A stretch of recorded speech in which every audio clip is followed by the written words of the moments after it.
time we share, with a dash of this and a pinch of that, mixed all up with care. The best company and conversation, recipes and new creations. We're cooking up something good here at home. We are cooking up something good here at home.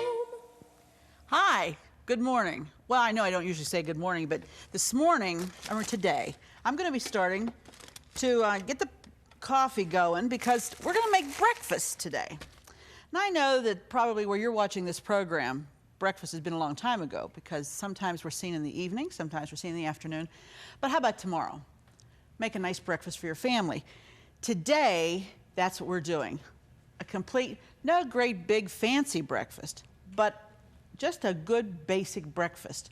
We're going to make biscuits.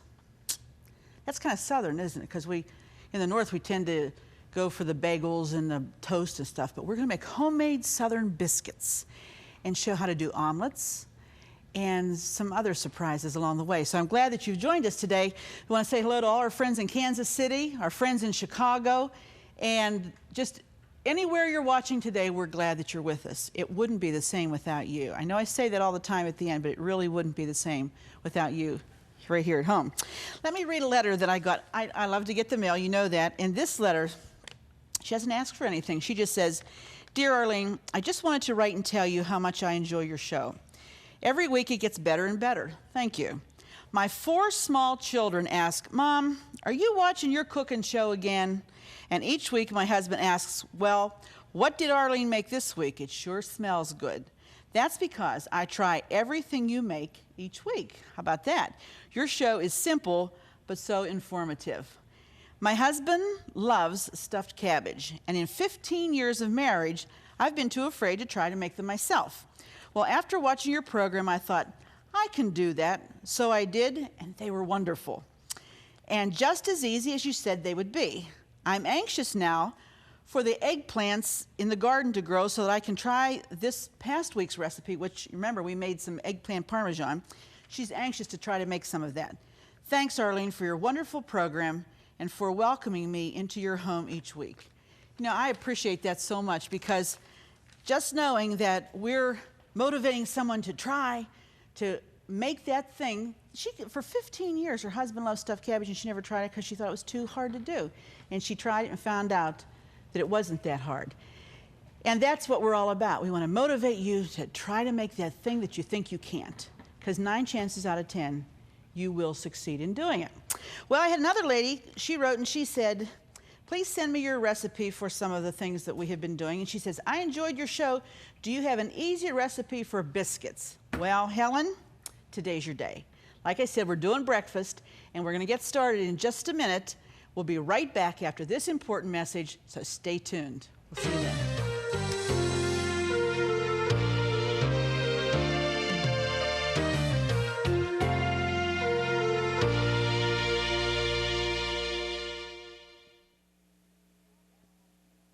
Here's today's at-home hint. To clean strawberries quickly, insert a drinking straw at the bottom of the berry and push upward, removing the stem completely. Okay, that hint that we just gave, I want to show you physically what I'm talking about. Take your strawberry, take an ordinary, the plastic drinking straw is the best. Push the straw up into the bottom of the berry and try to aim for the center where that stem is. Look what happens. Pulls it right out, nice and neatly, and you have a clean strawberry. And no big chunks are wasted. Let me see if I can get that. There we go. Look how nice and neat that was. Let me do one more just so you see it again. Okay, let me get one that has a point at the bottom because they seem to do better. You push the straw in straight up, and you're aiming for that. There's what you want, okay? You've got it. A completely clean strawberry. You pull that out, discard it, and your strawberry's ready to go. I mean, what, is this easy or what? This is so easy. Thought I'd share that with you because I know that you enjoy strawberries. I can tell by the mail that I received that you're really enjoying the strawberries. Well, we better get busy because we got lots to do today. All right, first of all, we're going to be doing some broiled grapefruits, you've never had a broiled grapefruit, you don't know what I'm talking about because they taste so different than just a plain, regular, fresh grapefruit. Very tasty. I'm going to start with the biscuits because they need to cook a little longer. We've done some grapefruit, and we're going to show those to you in just a minute. We're going to be doing an omelet with a lot of different fillings in it that you might like to try. But first, let's start with, let me tell you first about flour. You know, I've told you about white lily flour before. Any self-rising flour can be used for these biscuits, but it has to say this: don't try to do this recipe with regular all-purpose flour because they will look like pancakes, and you want high, puffy biscuits. You have to have, see, the difference with this is that they have some leavening in there, probably baking powder, baking soda, whatever. There is a leavening in self-rising, so you don't have to add it. So don't use all-purpose flour, use a self-rising flour. And if you can, use white lily, that's my favorite. It's not real easy to get here in the Pittsburgh area, but sometimes we go on a vacation. If you go down south, it's very prevalent down there. So I buy a few bags to last me until I think I'll need it the next time. Spoon the flour into the cup. Don't dig that cup down into the bag, not when you're making biscuits, because the flour is important. It has to be light and not pounded down, okay, or packed down. So what for this recipe, we're going to use 2 cups of white lily self-rising flour. Smell the coffee going over there. You know, when you get up in the morning, first thing we do at our house is we get the coffee going, and then we decide whatever else we're going to have for breakfast. Okay, there's one. And there's just something about that coffee brewing that makes you think better about what the rest of the meal should be like, right? I know that just sounds funny, but that's the way it feels like at our house. Because then we'll decide if we're going to go the bagel route or if we're going to go biscuits or just have a really light breakfast. So the 2 cups, keep them light and don't pack the flour down. I saw somebody doing this one time, they're mashing it down with a spoon. That's a no-no. You don't want to do that. Level it off with a knife. Back and forth, okay? There's our 2 cups. Okay, we'll move that out of the way. Then what we want is a 4th cup of shortening. Now here, I have to tell you, I put a 1/4 of a cup, but usually I do a little bit more than that because, as my dad says, he likes them short. Now he calls putting a lot of shortening in and making them short, which means flakier. And I do, when I make them for him, I do make them a little more short, as he says, than what the recipe normally calls for. But there's you keep scraping it over so that as you push down on it, you will feel all the little bubbles in there, the air holes. Then we're going to add that. Now, I don't know how we're going to be able to tell you this on a recipe that you've been writing for, and you're telling me you like the new numbering system, and I'm glad you do. It makes it easier for all of us. Appreciate your patience with us because sometimes any new system, it has a little delay. Well, ours does too. So thank you for your patience in waiting to get the recipes. I always put an extra little glob in. That's about maybe a tablespoon or so. Just take the knife and go down like that, and whatever you get, that's what I do. Then you're going to take a fork, and you're going to start cutting this Crisco. I like Crisco the best. You could probably use any other kind. Some people use lard, some people use butter, some people use a combination, but this is what I like, okay?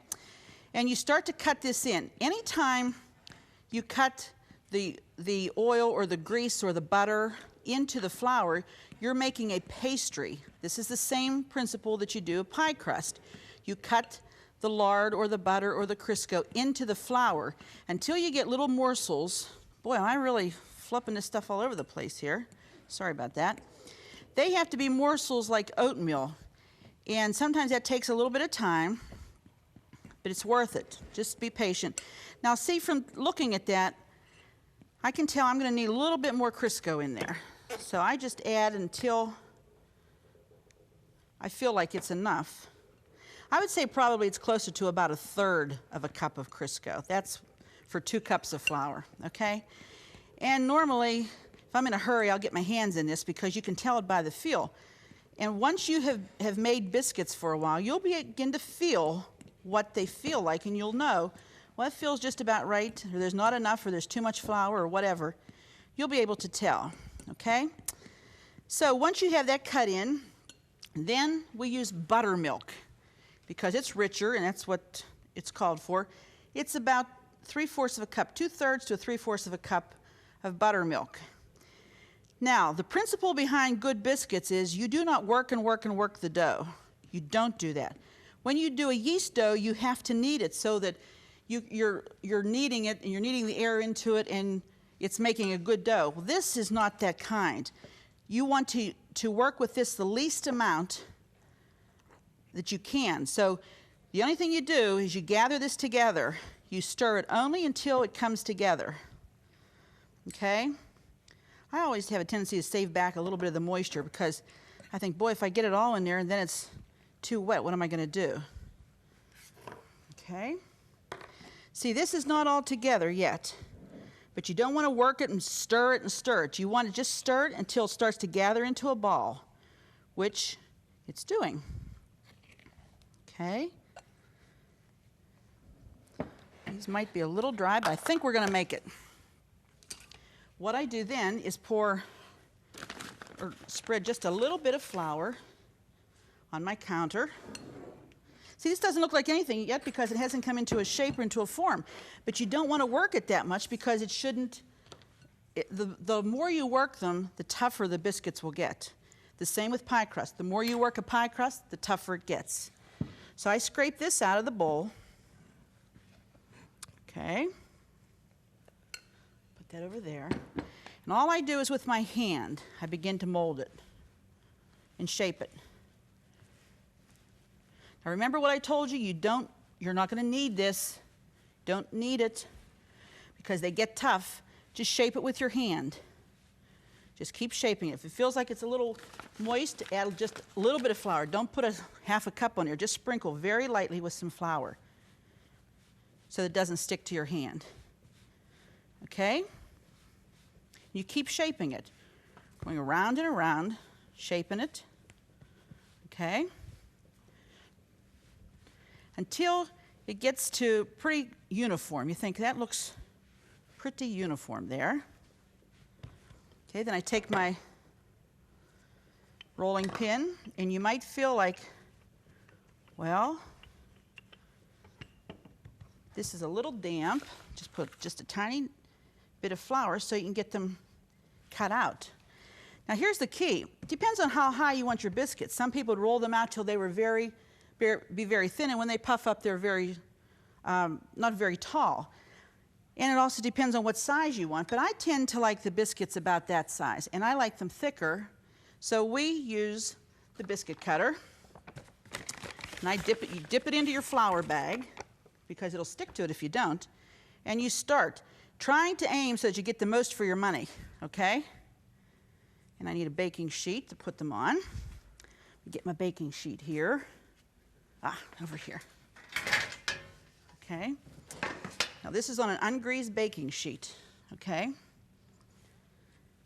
Remember, there's a lot of different things that determine if it's a humid day, your biscuits sometimes don't turn out so good. Humidity plays a big part and a big role in the way your biscuits turn out. I wanted to take time to show this to you because, they say if you can make a good biscuit, that's a mark of a good cook. And I wanted to take the time to do this very slowly. See how they pop right out of there? Now these are thick. These are high. These will come out high biscuits. These go into a very hot oven, a 500-degree oven, for 8 to 10 minutes. And but I'll tell you, when they come out, they are as light and as delicious. And get the butter ready and make sure you have it handy. Maybe the honey or whatever you like to put on them. Sometimes we use the preserves, sometimes we use honey. Okay, where are we time-wise there so I can make sure I'm going to get my 10 minutes. Okay, I think we'll do it. Now don't throw these little scraps away. These are good because you can re-roll them. Now they're not going to be as flaky as the original one because you've handled them more. But surely you can pull them together, okay? Like so. Just remold them and recut, okay? And basically you'll get a dozen or so out of this much flour, all right? They're very light. Let's get these in the oven so we can get started with some of the other things. Remember, 500 preheated oven. It has to be preheated. And they go about 10 minutes. You do this just so I know There we go. Okay? Now, to accompany biscuits, there's a lot of good things to make, but I thought that we would enjoy today just learning how to make a good omelet. And you know, omelets are very easy. People think, oh, that's too difficult to do. I don't think so. Once you learn the basics of what an omelet's all about, then you know if you adhere to that same formula every time, you'll have a good omelet. One of the things that you must do is you must always have your eggs at room temperature. I'm not really sure I know why, but I know that they're fluffier and better if they are at room temperature. And so that's why I do it. I also make mine a little different in that instead of just eggs and water or something like that, sometimes I'll add a little flour to it. And when I do that, it makes it puff up almost like a frittata. So we're going to begin, so move some of these things out of the way. Begin with 3 eggs. Now I'll tell you that this makes a whole pan full of omelet, and it will serve more than just one person, believe me. This is a big, puffy omelet. Okay, so we do the 3 eggs, and they are at room temperature, which is very good. You want to take your little whip, break them, and just begin to beat them. Okay. Get them pretty fluffy here. Now I add just a little bit of, not warm, not cold, just room temperature water, a couple of tablespoons. Okay. A little bit of salt and pepper. A little salt. Little pepper, not too much. All right. Put some oil in our skillet. You put oil in a hot pan and then it won't burn. And next, the thing I do is I take some flour, just a couple of tablespoons. Now, if you like eggs hot, and I know there's a lot of people that like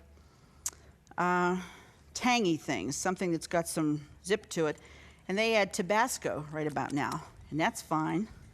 If you want to do that, put your Tabasco in now.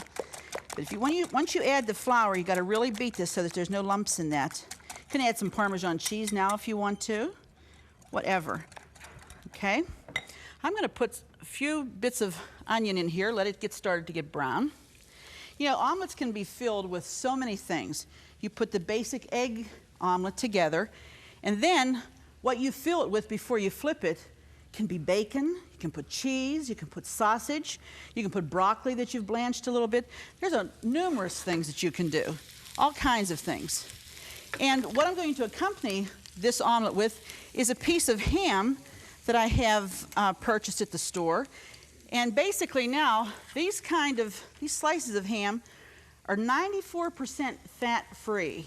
Foodlands carries a nice selection of this particular brand is a Cook's ham, but it's 94% fat-free, which is what everybody's looking for.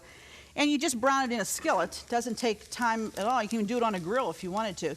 But it's a nice accompaniment to biscuits. Down south, they eat a lot of biscuits with ham in them, if they've grilled the ham. I was telling some of the guys on the crew, I said, when I was a little kid, I can remember my mother and dad, the only time that, because Dad's a preacher, you know, and so the only time that he really had to sleep in was Saturday morning, because Dad also worked a job besides pastoring. But I'd say on a Friday night, okay, now tomorrow morning I'm going to make you breakfast in bed. And I'd go up there with my little notepad and I'd say, okay, what do you want to have this morning? And they'd tell me, oh, I'll have scrambled eggs, or I'll have this, or I'll have that. And I'd take it down like I was a waitress, you know, and 2 hours later I'd have the breakfast ready, and they'd be, Arlene, come on, we got things to do. This is Saturday, you know. But they were very patient with me. And, you know, those are the things you remember. Those are the things you remember about home, fixing breakfast in bed for your folks. And my mother was, you know, she was an early riser, and so she'd be, like, doing anything just to hurry up and get this breakfast over so she could get on with all her chores. But they were very patient. And that's the kind of things you remember when you get to be my age that your parents did for you. They were patient with you. They were tolerated some of the silly little fun things that you wanted to do. And it's important to remember that.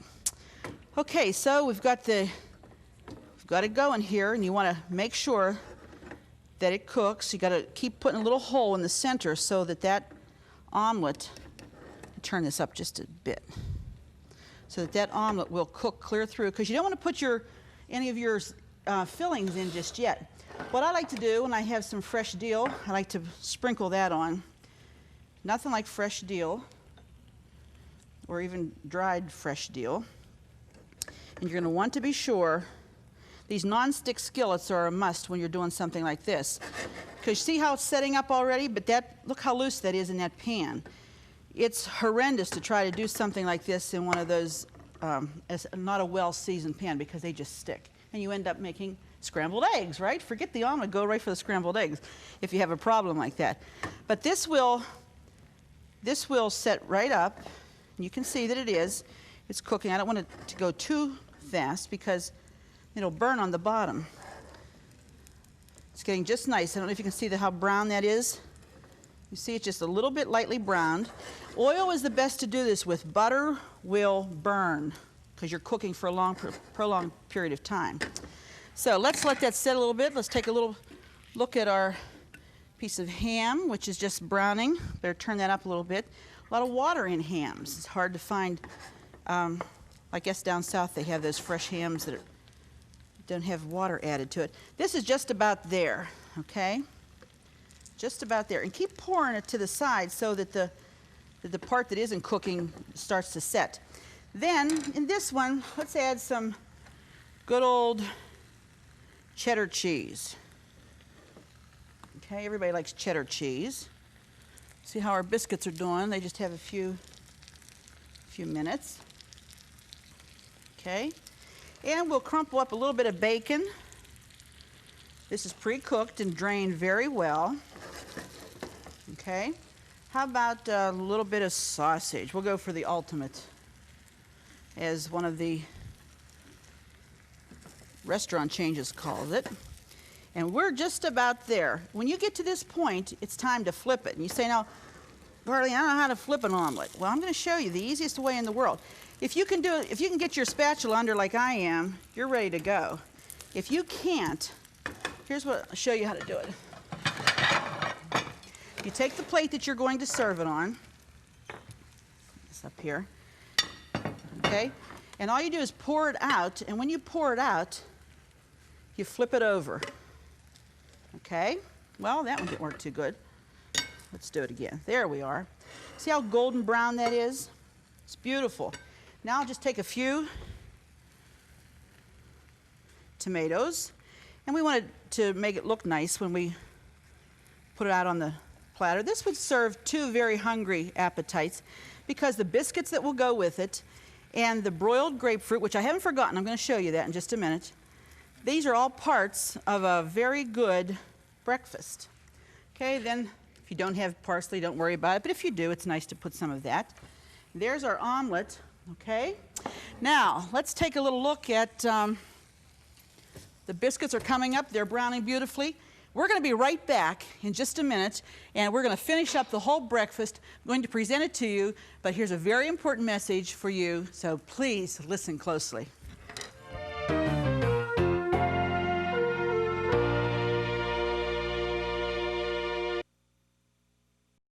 Let me show you how to do, this is just a regular grapefruit. You take if you have a grapefruit knife that's curved on the end, you would use that. But if you don't, just take a knife. These are very juicy, and these are the Indian River Pink that I'm using here. You just cut around it, and then cut every segment. Go around every segment and cut it out, okay? When you have done that with both of them, then you take some regular brown sugar, sprinkle it over the top, have it in a little baking dish. It's really important for that. Add a little bit more. Do it on both of them, okay? This is going to go under the broiler, not to bake, but to broil. And what I do then is take just a little bit of butter and put it on the top of each one of them, and put them under the broiler for about 10 minutes or until they get hot and bubbly and start to bake on top and they get almost like crunchy. Well, you can see by what we've already prepared that there are. We just decorate a little bit with a strawberry. That's what your broiled grapefruit looks like for our breakfast meal. And you can see we've got it all set up. Here's our omelet. that we have filled with cheese and sausage and what else did we put in there? Cheese, sausage, bacon, the ultimate omelet, really.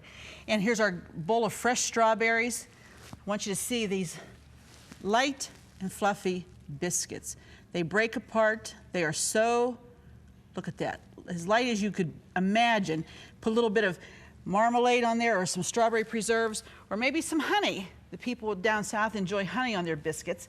And we're finishing it out with our ham that we have just browned in a skillet. We've not added one thing to that ham, just cooked the water out of it to dry it up a little bit and let it brown. And I have some sausages left over from the ones that we had done to fill the omelet. But basically, this is a basic breakfast. And just from here, put that coffee in that cup, drink that juice, and you've got a wonderful Saturday morning breakfast. You know, Saturdays could be very special at your house. Just take the time to prepare something special for your family. If they like waffles, don't do the frozen ones. Do the good ones. Do those good pancakes. But whatever you do, be sure to join us the next time right here at home because it just wouldn't be the same without you. We'll see you then.